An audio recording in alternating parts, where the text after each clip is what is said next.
So far? Okay, I've prepared this small presentation and our template for discussion on a specific kind of AI image practice, which is known as clip art,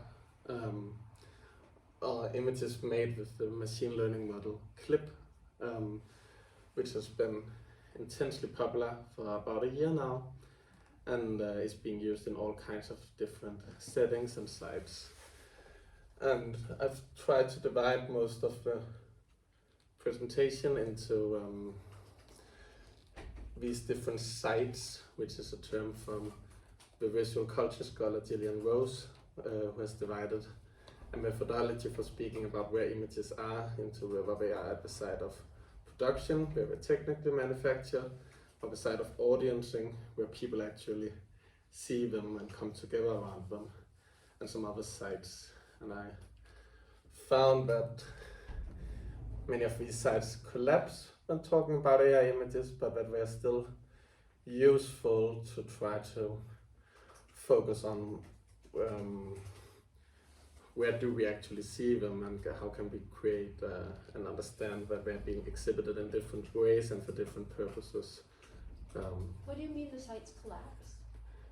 The differences between the sites collapse. Oh, the differences between Yeah. the production and the viewing. Yeah, so where if you use a manual camera to produce an image and go down to the basement, and where you can really see, okay, this is a site of production, this is a lab for making images.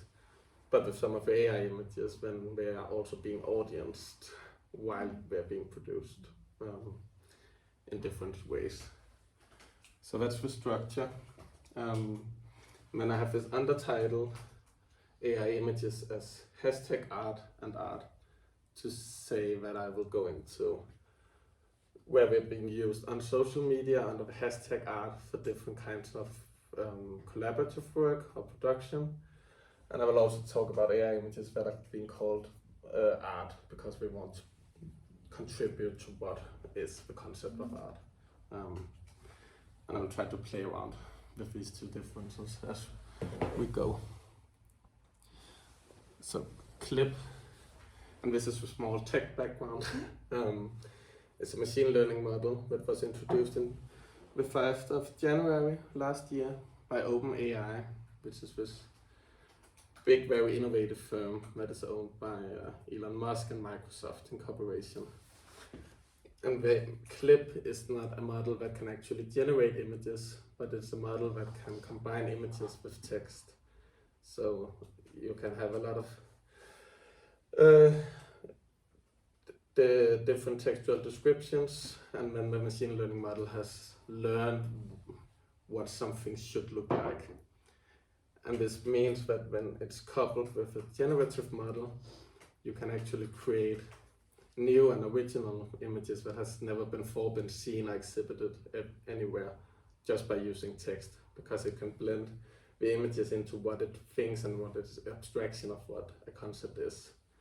And clip was a huge breakthrough in trying to actually match images and text to create something that is realistic and valuable.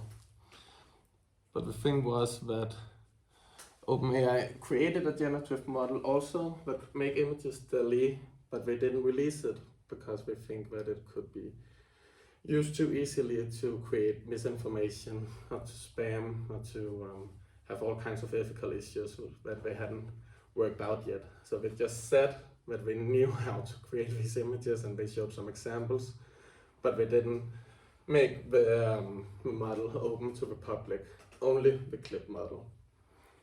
So what happened was that only a day after, some of the AI artists and some people on social media discovered that you could combine clip with GAN models for generating images. So the day after, we have this Advart Noon character who tried to make some images with it, and this quite famous AI artist Mario Klingemann also tried to do it with StyleGAN. And increasingly over the next half year, we began to see the rise of these Google Colab notebooks, which is really the technical stuff in the side of production, but where you can see how people collaboratively contribute to making this model easy to use, even though it is not as intended yet. And then they always give credit to who has done it previously, so we really work on top of each other.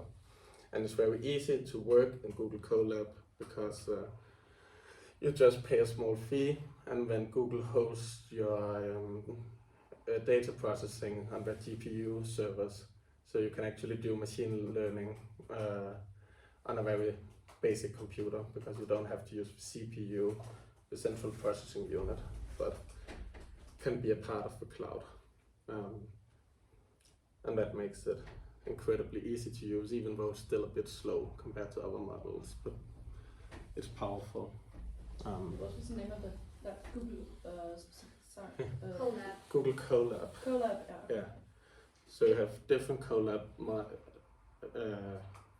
documents that you can work in.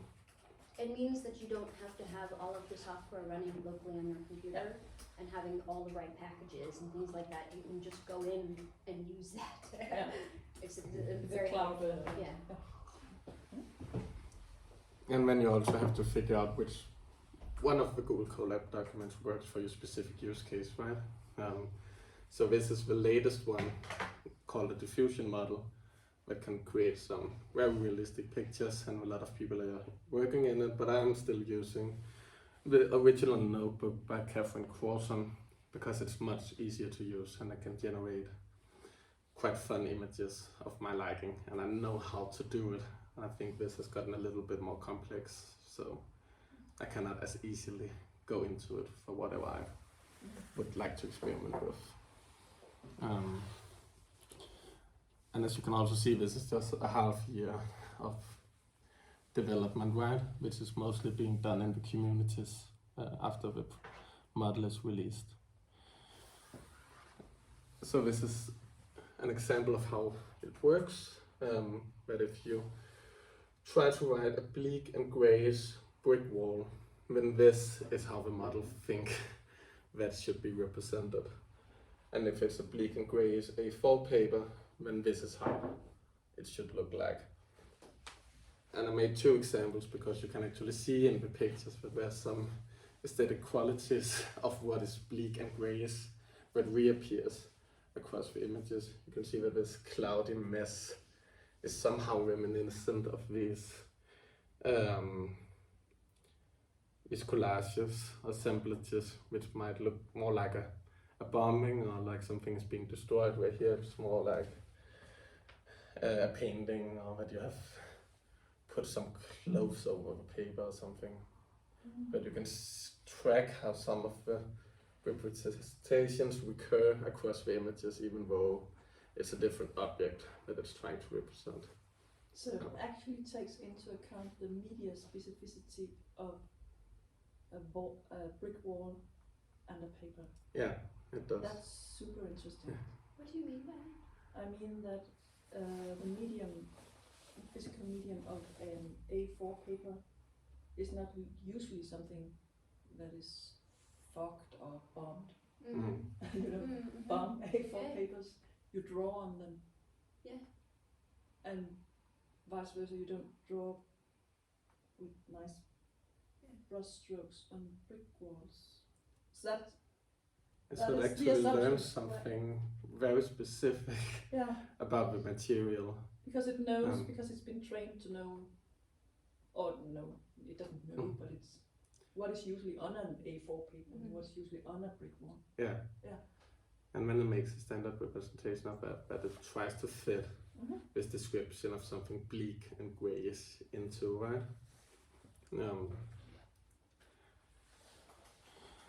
And you can also see with the brick wall here that the image I used in the beginning, the background image, is this model's first take on what a bleak and grayish wall is. So then it just made this, and you can see something is happening here, but it doesn't quite know what it's going to be yet, right? And this is also part of the Google Colab book, when you get all the images where it's trying to understand your textual request.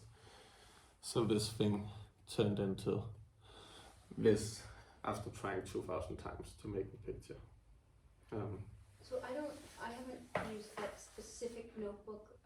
What is the feedback loop like between you and the image generation? So when you say that was the 2000 generation it made, does that mean it provided you with X many images, you clicked which one you like, refresh, click which one you like, refresh? Is that the feedback loop? Or are there any other specific preferences that you can toggle on and off when you're using that particular model?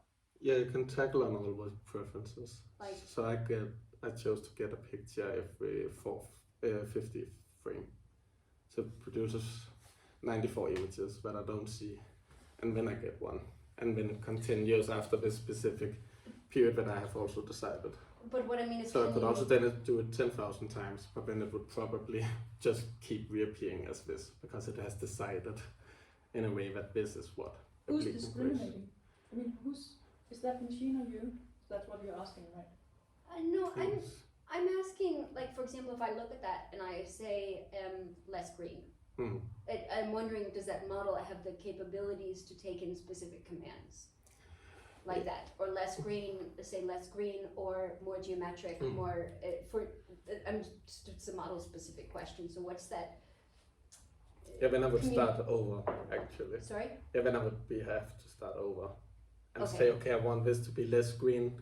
But from the Then I would go beginning. into the prompt and say after this, no green, and then it wouldn't do anything green on it. Okay, so then you have to go back already to the initial prompt. There isn't an iterative loop in that allows you to refine your characteristics of the image that you want. No, not in the doing. Only after the fact, right? And then you can try to recreate it. Yeah. Yeah. So that also means that you have to produce quite a lot of images to get something that is what you intended to be, if you intended to be anything, because you have to redo the process and say, okay, no, that wasn't the wall I expected. I have to put up another thing in the prompt to get closer to it, right? So it's really trial and error in that sense. Just so you understand the background of my question, and please tell me if this is too much of a sideline. So I've actually just been an expert reviewer on 3 or 4 different papers for creativity and cognition using various models of CLIP, or if that's technology, looking at prompt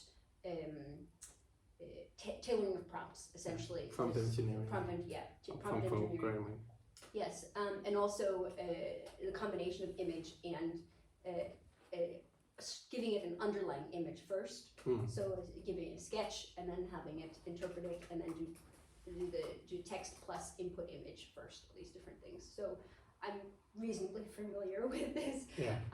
But what I'm also very interested on from the technical side, is that loop.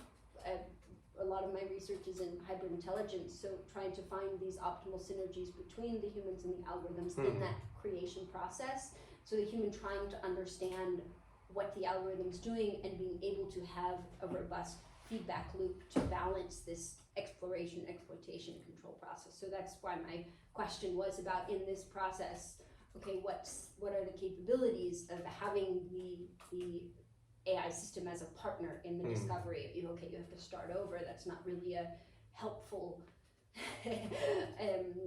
as helpful of a partner in the AI as being able to more or less talk to it and say your preferences. So I'm just trying to understand some of those nuances, which I think was a different question than what you had. That makes a lot of sense. And it's probably also, you could hope some of the things that they would be more intent on developing now that the images are so good and are being used so widely, right? Yeah, and there are. I mean, that's a huge field that I am super interested in, is these computational co-creativity between humans and algorithms, this process of how you work together and what types of, how do you best support human intuition and creativity in these processes, and also so benefit from the exploration phase, but also exploitation phase is making incremental changes. And I have a project also with Autodesk now in their CAD design software, working with the team on how to help create better software for architects. Having this feedback loop, learning loop between the human and the algorithm for these different within the creative process. So without making it a big barrier to the artist, think, oh, I don't want to use this, it's getting in the way, and these things, because you often find that with experts that they don't want to use it, and then novices are just messing around with it. It's this. I don't want to. But maybe. No, but that was also my idea that the examples are for discussion and we don't have to come through everything. I think it would be really beneficial if we perhaps look at some of these examples again the next time and then consider them because also I really need to, I've noted here, I need to understand what exactly you mean by how this works technologically. But I don't really want to go into that now but I want to go into. You should try it. I mean, you can, the Colab is open access. I mean, you can run it locally on your computer. You just go in and you can test it out. It's quite it's very easy. user friendly, even with no programming or very limited programming. Okay. So you don't have to do any code. It wouldn't be advisable to do any coding in it. But what I need to understand now in relation to the images that we see and that you have chosen for this presentation is when it keeps generating, who then decides when to stop? You do, right? I do. Yeah. So these are also my very subjective point of view, right? When I want to have an AI image, then these are some of the things that I have seen. And where I have decided when to stop and where to go and when to start over and try to tweak the prompt in a different direction, right?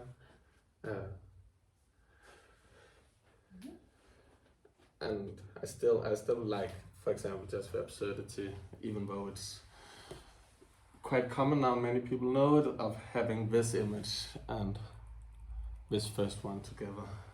The very early images where we just make something that suddenly appears and they're actually quite beautiful in their own way, even though it's really just a glitch or it doesn't say anything about what the model can do. But it's still a picture that I can download to my screensaver.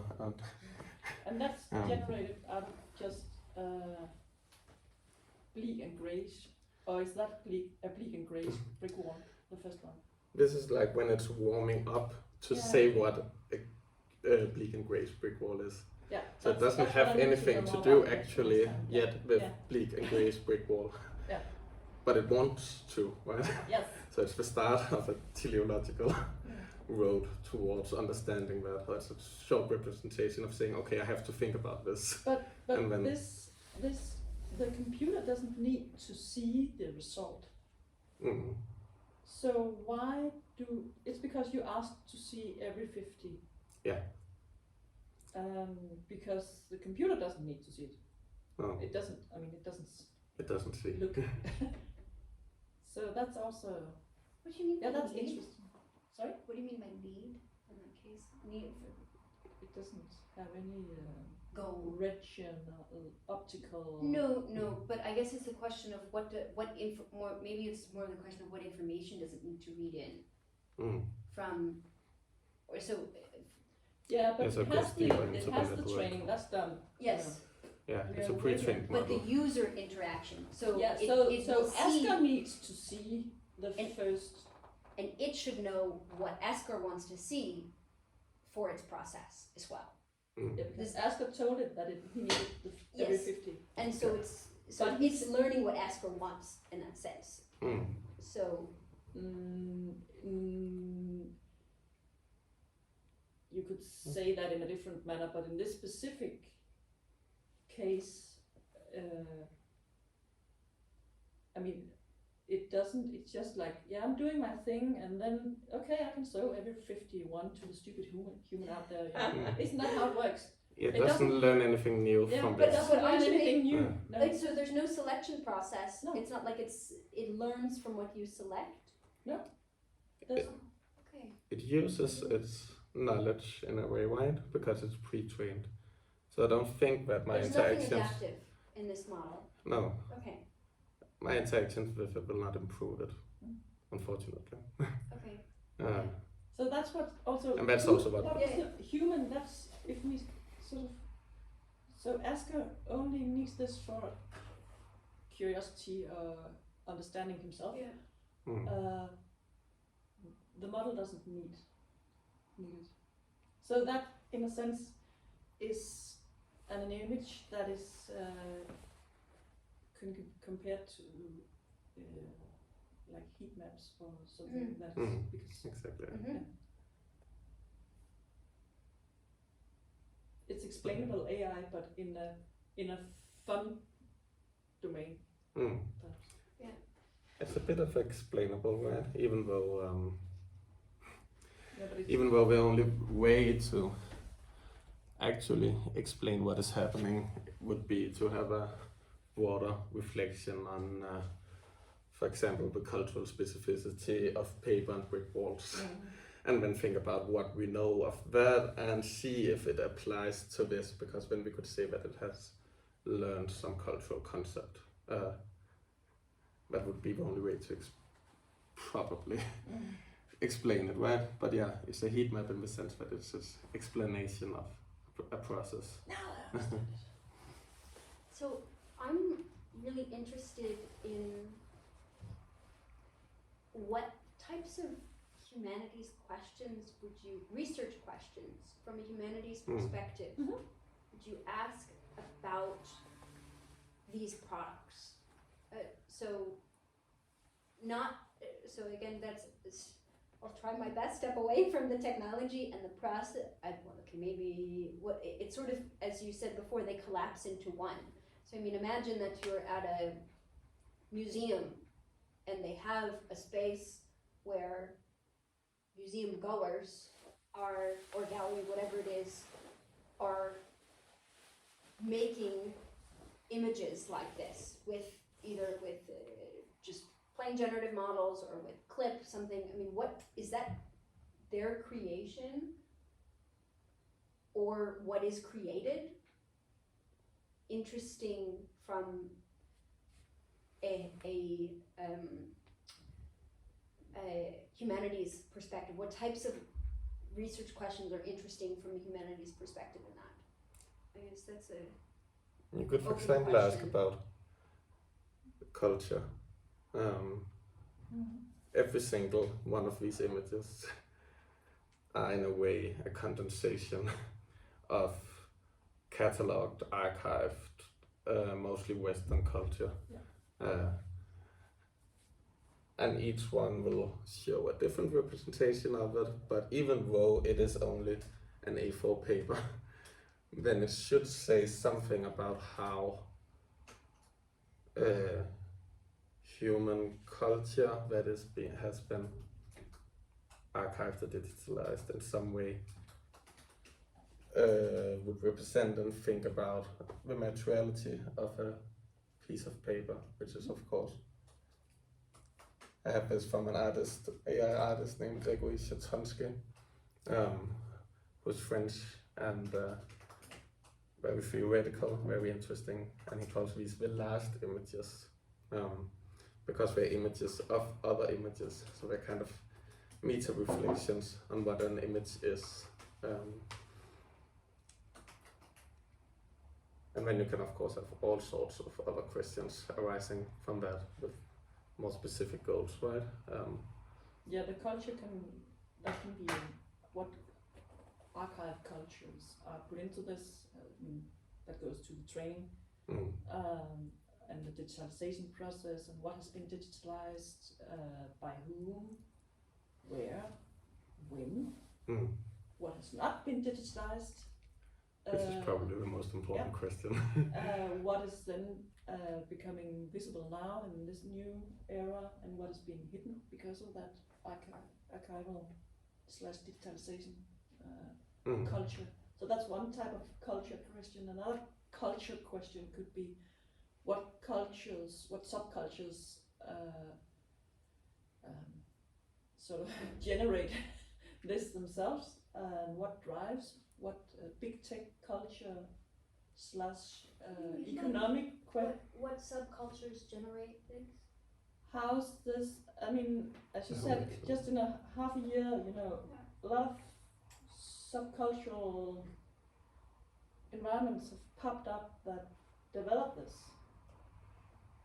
Who are they? Who are they, and why do they do that? And why did OpenAI? What kind of societal structures are supporting that endeavor? How? That's like the big culture, right? Yeah. So you can ask cultural questions on all kinds of levels here. Okay. And could you ask from your perspective, are there relevant questions about that creation process as well? So, for example, if you have, I mean, in any of these cases, if it's a physical place where people are doing these images or just on the web making them, is there something interesting from the humanities perspective about a new form of generating the images? Or is that only interesting from sort of a HCI perspective, and it's the images and these other things that are of interest from a humanities perspective? Sorry if I'm I don't think using you the can wrong separate words. that. I don't think you can separate them into two different, because the specific generating process or creation process depends on technical and cultural backgrounds. So what you are able to create heavily depends on all other kinds of infrastructures, cultural and economic and technical. So it's like, and that could be extremely visible sometimes, because you can see that this is a Western model in a sense. And for example, the Russians have tried to copy DALL-E, but replaced all the data with other data that is specific to Russian culture. So if you generate images with that, then you get different cities and a different art history. different visual culture in a sense. Yeah. Maybe different colors, maybe different styles, maybe, yeah. Yeah, exactly. And if you have to So use that. Technology is never neutral. Yeah. It's never, that would be the first thing we would say, right? And yeah, it would. It's always, culture always determines science. Politicians haven't figured that out yet. No. But people with money, but and that's also why we to a certain degree like biases, because we're also amplification. A specific bias can be a way to say, okay, here's a cultural tendency, and I can actually see it. It's not a hidden structural power figure, it is right there. And it is also here, even though it's not as interesting as, or as controversial, if I had asked it to do something with a black man, where it would be vulgar in a sense. Super interesting. Thank you very much. Yeah, of course. Should we go into some of the concrete sites? I'll try to make this small figure of these AI images in circulation, and of course all of the AI images are not circulating in each and every field, but to a certain degree you could say that they would all come around social media in a sense, and they could be sold at auction houses, both crypto auction houses and traditional auction houses, and then they are also featuring in art exhibitions in many different ways. And as you just point out, yeah, three very different sides of audiencing, but it's always somehow dependent on how you use AI images and verbal ones. These would be the three that I have encountered makes the most sense of and the most productive to look at. Not museums yet. I think that you could find that some museums use it to look at the archives that they have. I know Gabriel Pereira from digital design in his PhD project did something on, and I've only heard this secondhand, so I don't have all the details, but he did some AI image classification of their archives. Yeah, that's definitely. I have That's, also talked with SMK about that yeah. and what they do, and that's really. You may know more about it than I do, but That's Lisbeth who's coming today.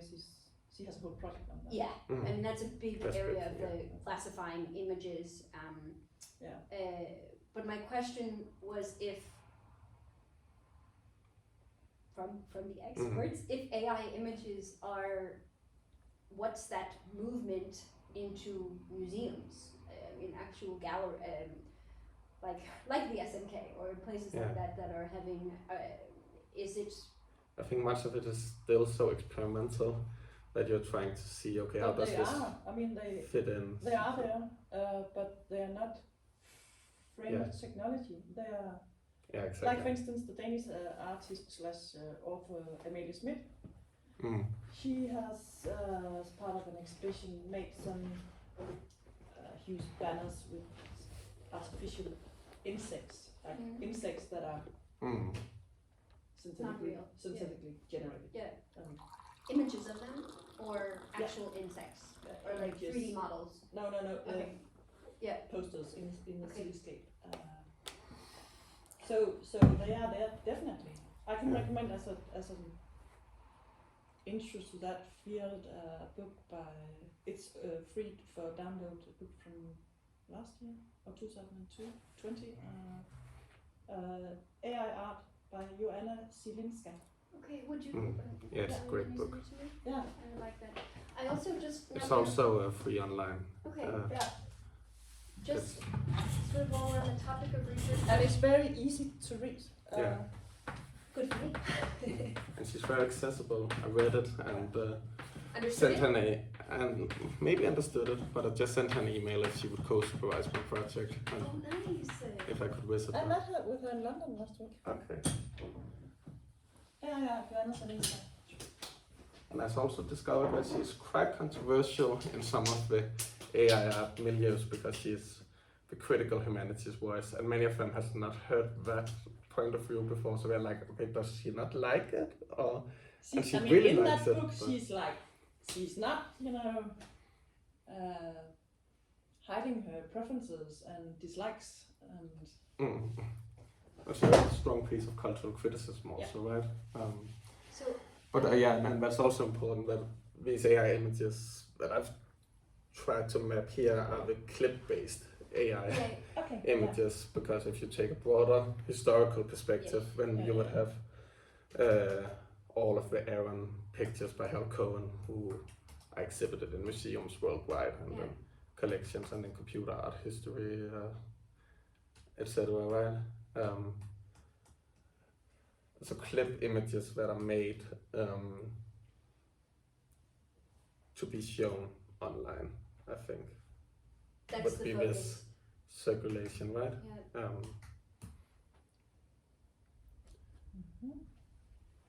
So the site that I think is most interesting of all is actually Discord, which I think was originally an online social media for gaming and for people who would come together to play games and then discuss it, but which has grown into having a lot of AI research subfollowers, where AI researchers are in their free time exchanging ideas and concepts and experimenting and playing with all kinds of creative AI. And there's this hack lab, a group named Live for AI, who has gotten quite famous for trying to make these big language models like GPT-3 and etc. open source and made by people and not by a commercial group. And they do this themselves.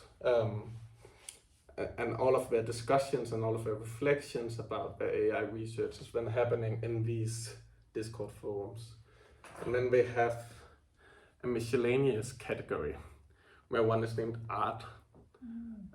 And I think in the first half year that it was quite slow and people only exchanged memes and especially German memes.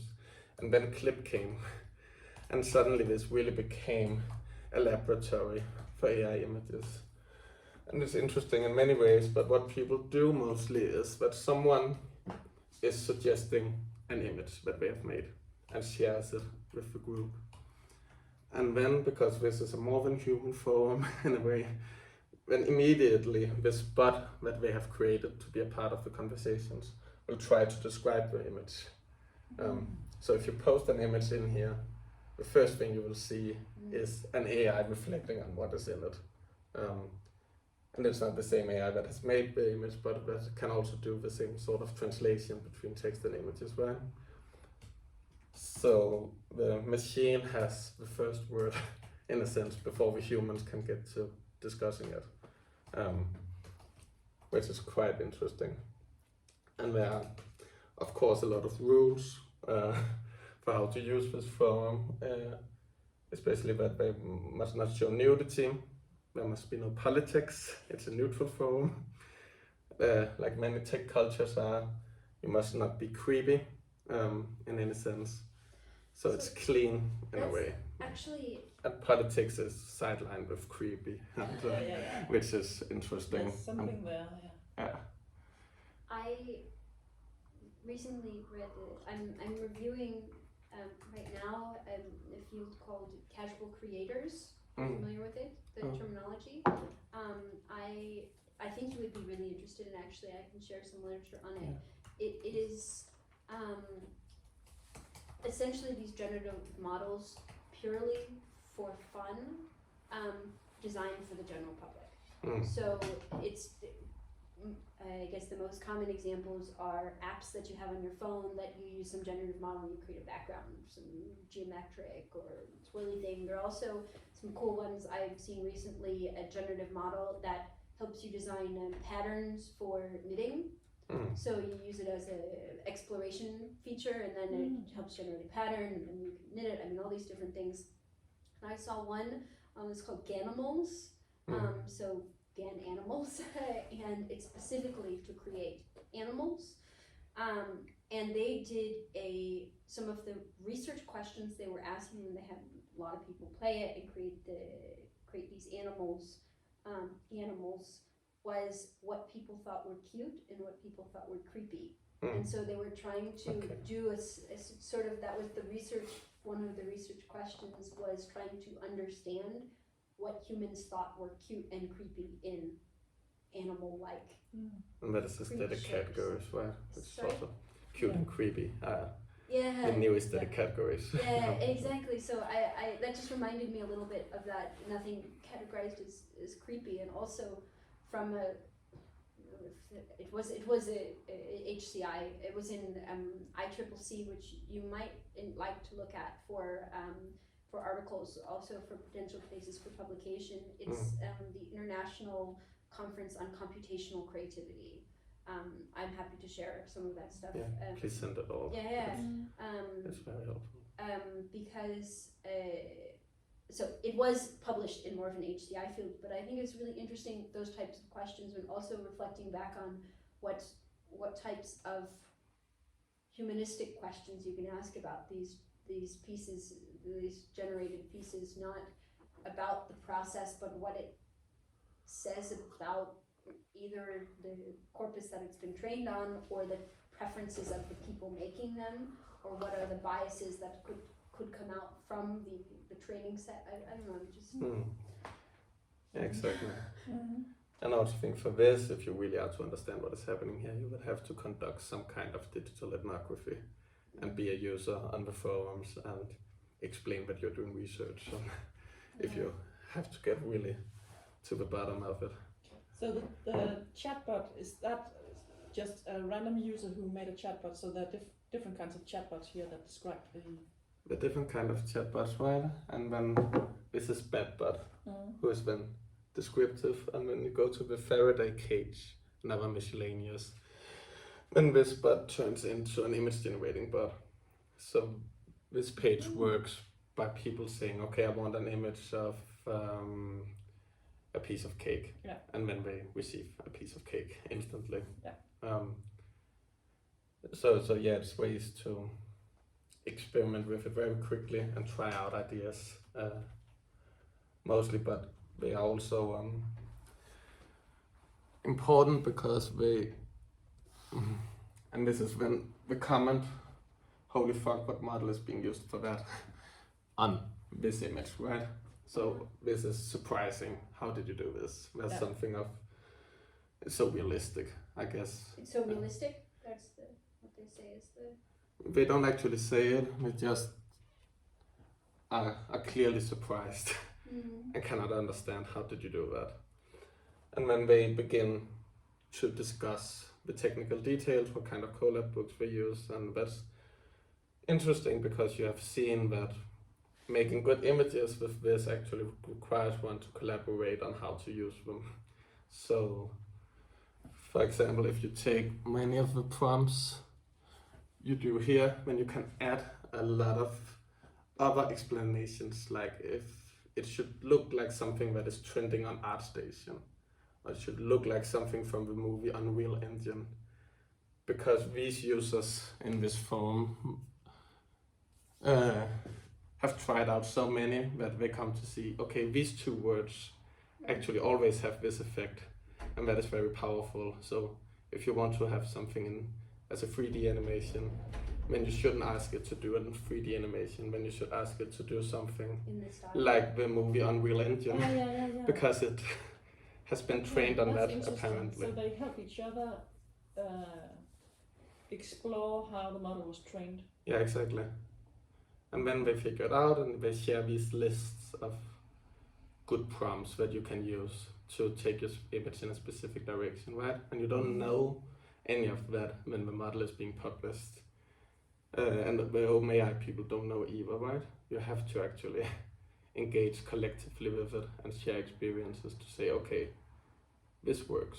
And I think, so everyone is using these prompts from Eliu for AI especially. So in that way also, yes, showing the images becomes a part of the tech somehow.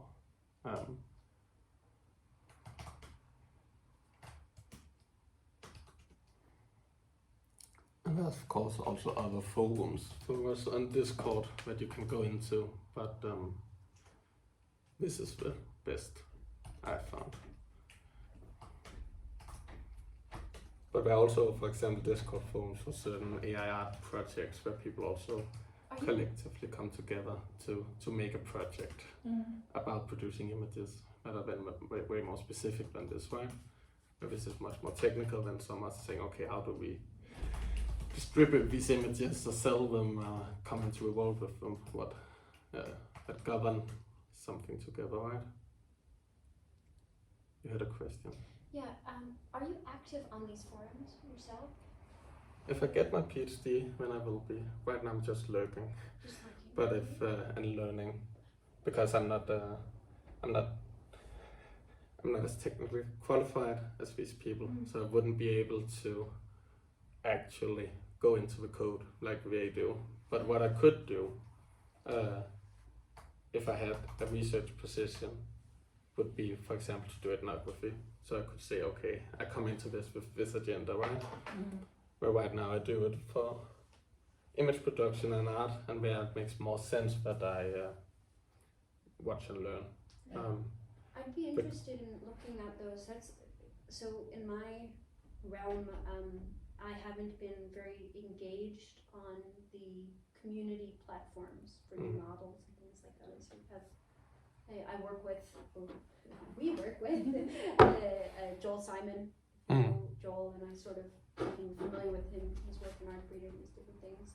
And so I've sort of been talk with him, talk with a couple other people, and just leave it to them to be fully immersed in this this type of world, and then I take it more on the academic side. I'm involved in the publications, and of course I follow it on Twitter and these things, but it might be very interesting to also look at these different platforms. So if you mind sharing it, I would love to just check them out, to be a lurker as well, see what's going on. It's very cool.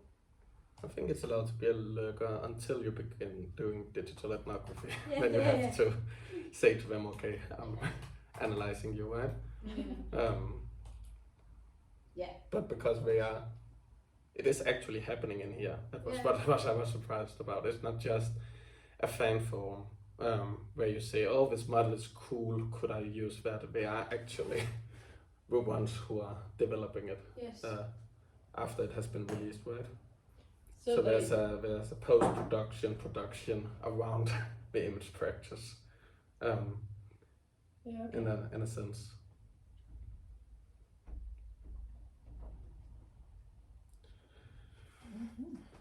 Super exciting. And you have a really nice presentation. Good. I hope it will also come through on the. I can see that my face is not a part of the video, it's just my body and the images. But that's maybe also I took a nice. picture, I can also tweet it them for you. So Ah, yeah. Hard at work. Exactly.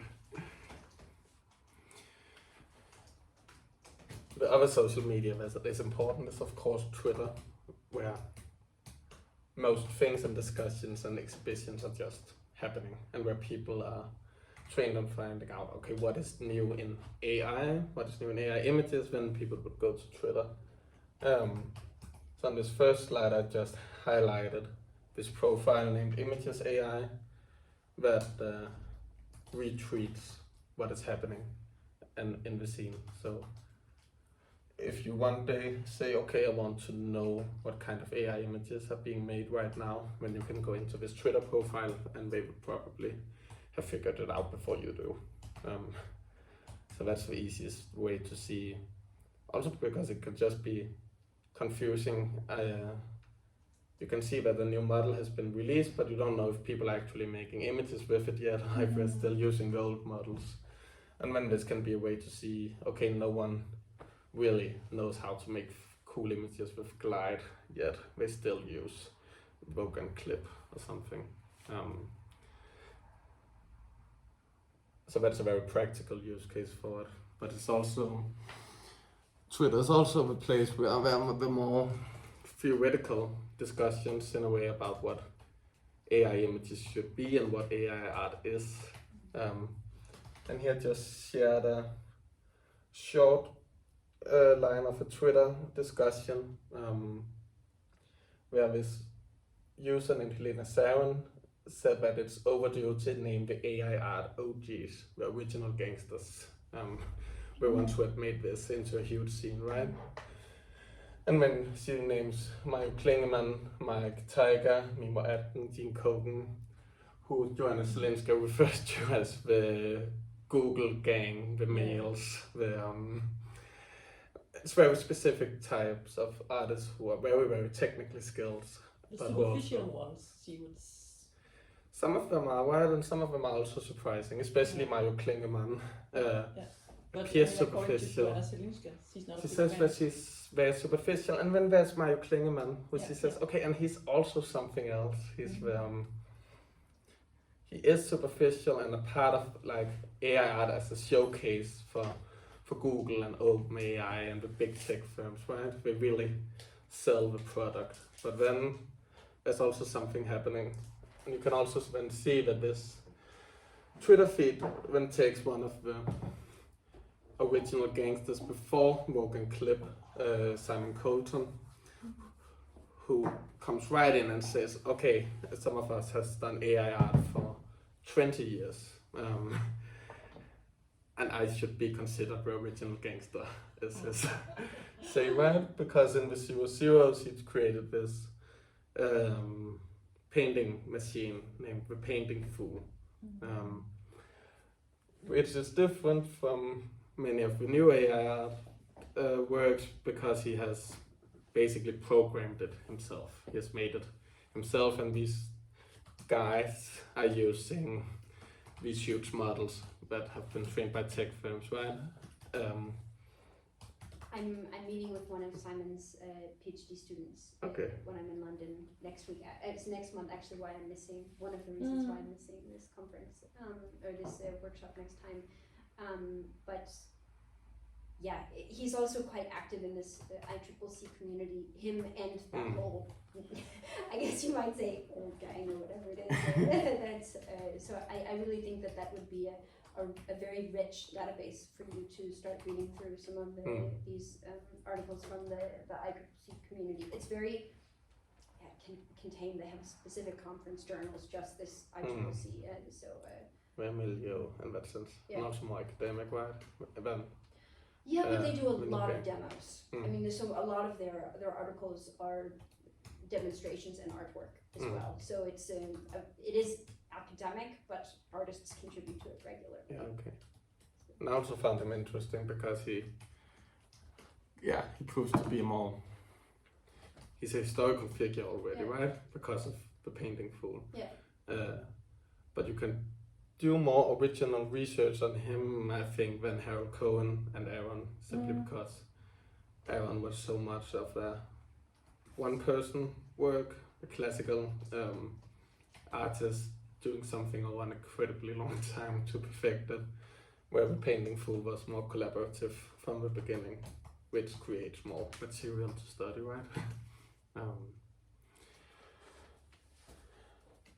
And the funny thing is that in this discussion they actually come to some also quite interesting ways, I think, to reconceptualize what AI art is right now.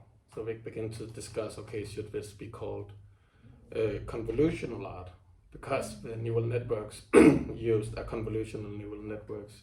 So should we make it way more specific so we all know that this is what it is? Or should we use this term AI art, which people actually understand what it is if you say it to a more general public, right? Or if you apply for funding. I think most people write AI and artificial intelligence when they apply for funding, and then they would maybe say machine learning when they actually do the work, right? Oh yeah. It's really quite interesting, this divide between no one who, if you're actually working on it, you don't say, my artificial intelligence is this. It's very specific about it, but then it's sort of like in the popularization or in the headlines, you just always say it's AI. Yeah, exactly. Yeah, and I think also sometimes because the AI images are now, as believable as they are, I think in the general public there tends to arise confusions between just computer generated images exactly in general and then AI. A lot of confusion. So. And there's also, taking it sort of one step further, all of these, and as you also highlighted in your first discussion, that this is all using a pre-trained model, or not all of it, but a lot of it that's already out there is using a pre-trained model.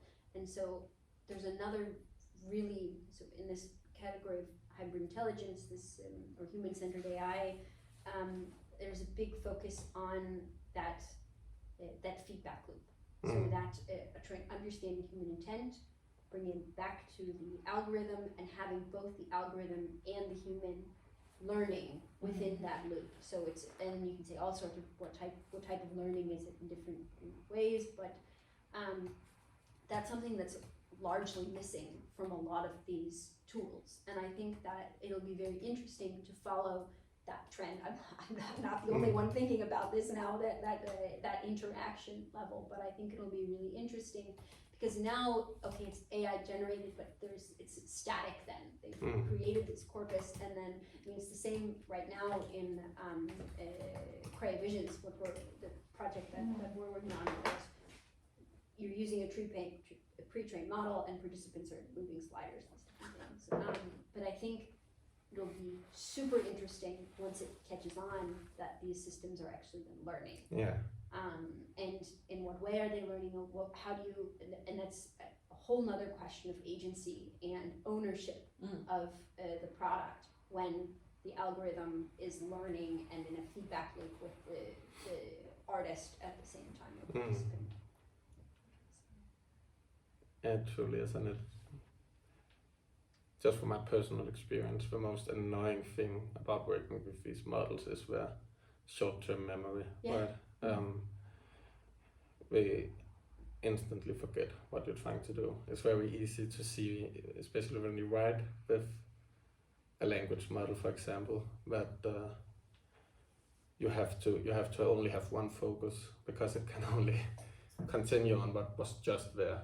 So if you go too far in some direction, and if you want to take another way out, when you have to figure out again, okay, how can it understand this? Because it cannot remember what you said previously. It can only remember like 5 lines around what you're writing, right? And if it actually learns while you do it, then it doesn't have to remember in the same way, because it will actively adjust to what you're doing. Yes. Is the equivalences for that in relation to images? Yeah, I think, like you said previously, if you wanted to correct the color while you're doing it, and say, okay, no, I don't want you to go into that You have to direction. go all the way back. Or something. I mean, that's something tangible, color. But if you want to say. More female. Yeah, or I'm thinking, no, it really needs to be more fluffy or more cozy. So there's also, I've been in discussions with sort of the other side when you were talking about, was it, who's coming this later? Lisbeth. How's doing the work with the museums and yes. A big question is AI can recognize what's in an image. It cannot recognize what's going on in an image. Yeah. So that big difference between what it is and what is going on. It's also the same thing. You're looking at it and you say, more interaction. You say more interaction between. My phone cannot handle much more. So. Oh, do you need another code? We have another extension here. That helps. It would be sad if the whole video just collapses. Yes. Even though there's probably no one who will still see it at this point. I guess the sender needs to, we need to have a budget for, But wouldn't that require carbon footprint, Yes. all the things. Yeah, because wouldn't such a more evolutionary co-adaptive model require an extreme amount of computing and power? Well, yes and no. But this also does. It depends on if it's possible to distribute the computing power to the local devices. If it's so if it has to, then But of course, you can also do many things with extreme amounts of computing. And then it's also a super out. interesting topic. Actually, that could have sort of direct visual implications. If Putin cuts off the gas and we're low on energy and electricity needs to go somewhere else than to AI image generating models, then our visual culture will change. It could be used in cyber warfare in that sense also. if you're spreading political information through AI images, Yes. then Putin would probably try to focus on some of the data centers that provide that power. There's a small but growing field that's also doing a lot of research on sustainability of models. So which Yes. types of algorithms are more sustainable, which basically take less energy to run. Yeah. And that is also, I would say, quite new. I did a quick literature search for it maybe a year and a half ago, and I found 4 papers. So, but it's also not so much for this topic, but it is quite interesting how that's a new emerging discipline as well.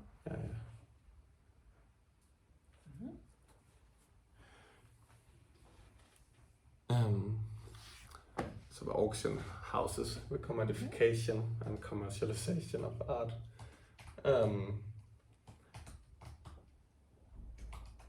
In the last year also, around with Clip, we've seen a lot of new mergers between AI art and crypto art, which wasn't previously the case. And it's a quite controversial topic, the NFTs and the crypto auction houses and how to handle that, whether they are the new paradigm of conceptual art that are liberating the artistic work and putting a new focus on financial structures, however it's just plain capitalism, right? And there's all the ecological and sustainability issues also are being intensified with the blockchain because it requires so much computing. But what we have seen is at least that many AI image practices are coming together with a lot of different people who create a project to make AI images that has some value that can be sold on a crypto art platform.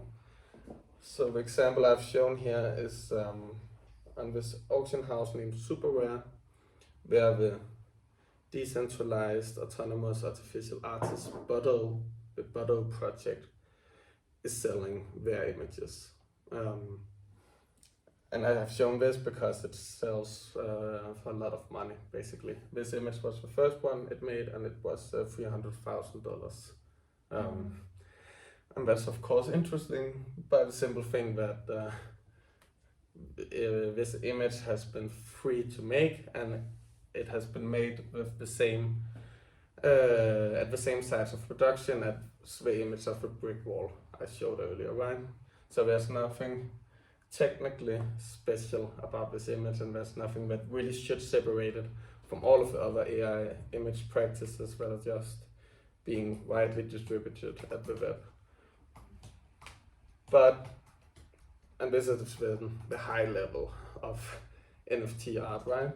Because this image has been created by this collective that are trying to adapt the AI engine to what the users want when they have created a story that can sell for more. And then so they have to make these images some kind of adaptive. Story that can sell for more? Yeah. What do you mean by that? The story around the Budo project. Okay. This is the first image, so there's nothing about this image that is different from what I could do. Nothing at all. But because of the concept for Budo, then it can sell for more. Okay, yeah. And the interesting thing is that in a year or something, then these guys will have altered and changed the engine based on community feedback. So they're doing that manually, right? It's not the model we're learning, but they are seeing what the community wants and votes on to sell. And then they're going into the engine and say, okay, do more like that. So the images are in a way very slowly adjusting to the tastes of the community. And then the ironic thing is that this hasn't happened here, but it still sells for a lot of money because people want to go into this project and find it interesting, even though the practical effect on the image hasn't been affected yet, right? That's So- very interesting. So Sorry, go ahead, Laura. no, but that's just a different concept of art. It's a rare mixture between relational aesthetics and Conceptual art, maybe. But yes, but still the fact that the users or sort of the community yeah, exactly. is able to ask for like more green, more abstract, whatever. That's so strange, in an art discourse.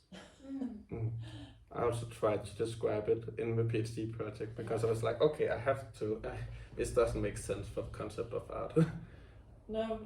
and it really doesn't. So I didn't came closer. Read to- your synopsis. Yeah. Actually, I would really enjoy that if you don't mind sharing it. Of course, I'll send it to you. Thank you.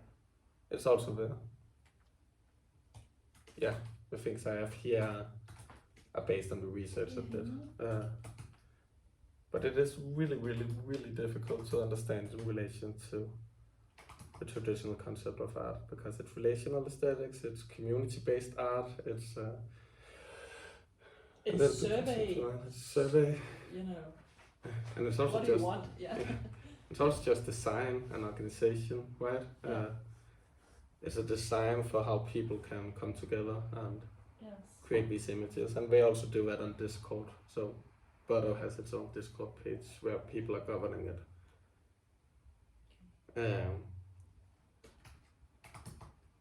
And of course it also has the advantage that the users are, right now the users are doing it, right now the users say that they do it because they want to take part in the creation of an artist. They want to be a part of Van Gogh. And they haven't been able to do that previously because they were not skilled enough to be artists, but now they can do so. That's one thing, and the other is of course that they hope to make money off it, and it's an investment. So right now I think the users haven't made a lot of money because they are taking the money back into building the project, right? And then the question is when will they have to distribute it among its users? But what they also think is because of the blockchain and because of this way to sell and distribute the art, then the artist can live longer than any of its creators.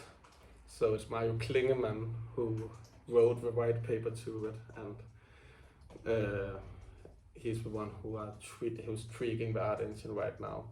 But the idea is also that in 10 years it would be some other people. So because of the relational aspects of the basis in the community, then it's independent from any individual will. And that means that the images should somehow be a collective product that they then deem is autonomous, which is also interesting and a little hard to get one's head around when one thinks of a more aesthetic concept of autonomy. But so the artist group will gradually hand over all the agency to Boto as a self-sustaining artificial thing. Yeah, exactly. Okay. Yeah, that makes sense. It does. No, It doesn't, right? Yeah. I think this is interesting because it really just it's so typical with AI art that they have to take things to its extreme right at the beginning. So when AI art and crypto art gets merged, when we have to make this incredibly ambitious project that can generate a lot of money and take, okay, what are the limits of this? How far can we go, right? That just happens instantly. And of course, there are many more discrete and subversive practices also on the blockchain where people are using NFTs to create artworks that you have to form collectively also, but where people have to interact with each other to put them together, or make some sort of small artificial life forms, and there were a lot of small projects also. But I think this is the most like kabam. The success or failure of this will really describe and be integral to what AI and crypto art can be together. So the stakes are high in that sense. And they have already made millions of dollars, so they are powerful and influential. And they will probably, the evolution will and development will decide a lot of things about how we will sell AI images and how we can become a form of living for artists, right?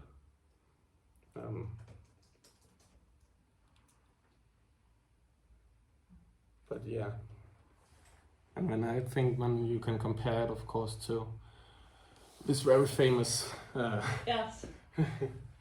more scandal-esque, right? Again, image. How much did it sell for? It was Wasn't really that much. 432,000. So it's this- almost the same as Yeah. Butterware. But the scandal here was, of course, that it was a traditional art gallery. So when it's NFTs and crypto art, we're just like, okay, this is taking the potential of the tech world's cultural interest into a whole new era, right? And then it's in a traditional art house, when people are saying, okay, this is destroying the concept of art, and we know it, and can everyone be an artist, and etc. So very different reactions and public discourses that are dependent on what kind of auction house it is, even though one could also say it's just auction houses. They're just exhibition places that are really, really expensive if you want to keep the artwork. But the timing is also, I mean, this was 2018. Yes, so a lot of things have happened since then. Yeah. I don't see any reason why Christie's wouldn't engage in crypto art on a serious undertaking. Yeah, it would be stupid not to, in a sense. Today, it wouldn't be a. I mean, who buys crypto art is the same people who wants to whitewash money and buy physical art and then just store it in some free port somewhere. Yeah, exactly. It's just easier storage, basically. Yeah. And that's also the absurdity, right? It also just highlights that much of the high-class art institution has been severely broken for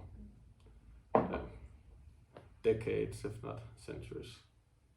So is that, these two different auction house cases, the first one, I assume, is what you would consider to be hashtag art. Yeah. And this one is Art. AI art. This is AI art, and really it without says, the okay, yeah. how does this go into the concept of art? Yes. And it's mimicking the traditional maestros, right? Yes. Well, over here, this is very cubist and also very classical modern art, but you can see in the discussions that they also want to create their new, their own aesthetics, which would be a hashtag art, right? Yes. They don't want to make these paintings, for example. So when people in the community suggest, couldn't we do something like this, then they're just being hammered down. Yes.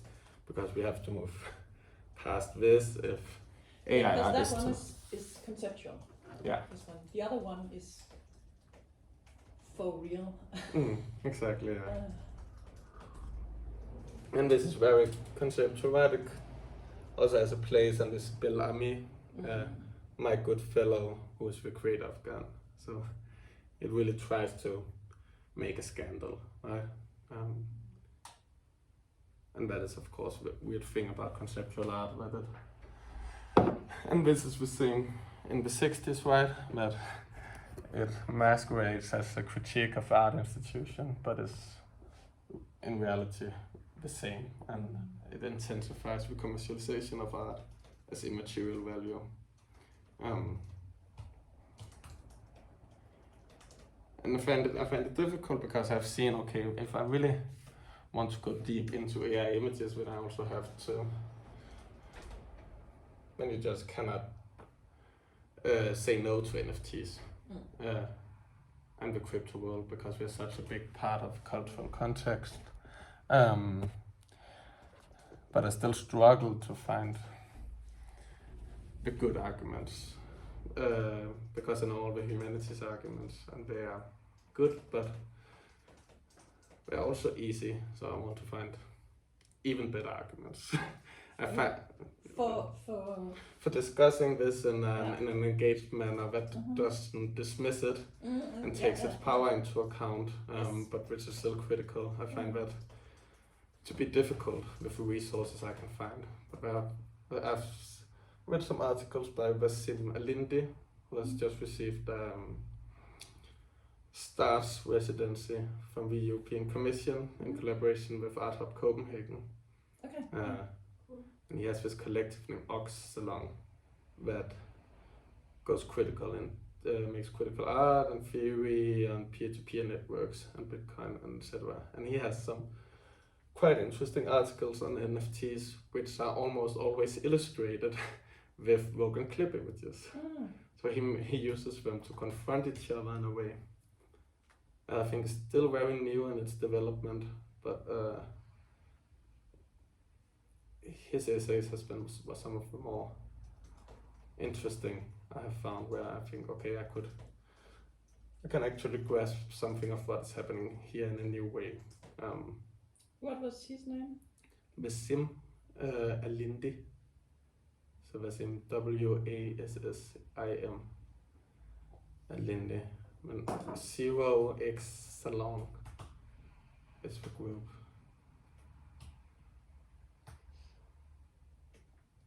If it doesn't work, then try Art Hub Copenhagen and then Wasim in Google. Yeah. Okay. Can I request a 5-minute recess? Yes. I think that would be a good point now. So how do you have more examples? Yeah. I think I can round it up very quickly, maybe. Yeah, but let's do that afterwards. I was just, trying to. That makes Let's have sense. 5 minutes. That's a good idea. Okay, thank you.